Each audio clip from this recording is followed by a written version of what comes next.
Che Elly Schlein possa essere una segretaria divisiva all'interno del Partito Democratico lo confermano le scintille tra chi l'ha sostenuta e chi invece ha votato lo sconfitto Stefano Bonaccini, come Vanessa Camani e Laura Puppato, ospiti a prima edizione. Schlein, per l'ex parlamentare Puppato, non ha la medesima rappresentatività di Bonaccini. Quello che adesso ci chiediamo in moltissimi, non è certo il tema della scissione, che vedo come uno spaventoso, anche se non improbabile o non impossibile, ma insomma uno spaventoso scenario. Non è il caso di fare a gara chi abbia avuto a proprio favore più capi corrente del partito, attacca la consigliera regionale Camani. Quel che è certo è che l'elettorato ha per l'ennesima volta smentito la direzione presa dalla dirigenza. Quando parliamo di dirigenza regionale dipende di chi parliamo. Io non sono da questo punto di vista una persona che possa essere considerata parte integrante dell'establishment. Insomma, quando mi sono proposta come segretario politico del Veneto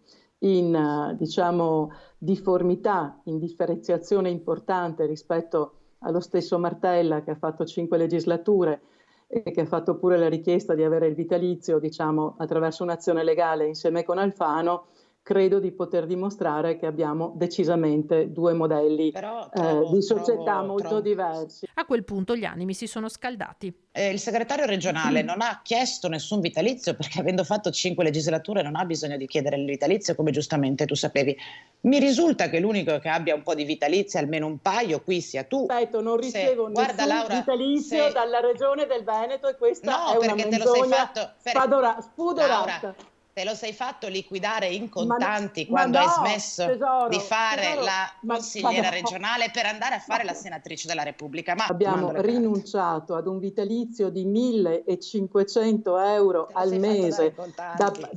Mi scusi, voglio finire. 1.500 euro al mese che potevo percepire dall'età di 60 anni, quindi in 2 anni avrei recuperato quella che è stata la somma che io ho versato a favore del vitalizio, che mi è stata semplicemente restituita. Dici quanto ti hanno liquidato dalla regione per il vitalizio? Quanti soldi in contanti ti hanno dato?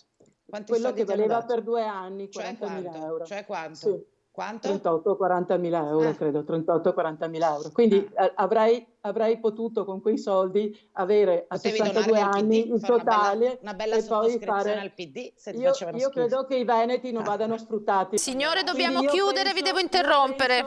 Abbiamo finito il tempo. Quello che hai dichiarato oggi, e dovresti veramente vergognartene.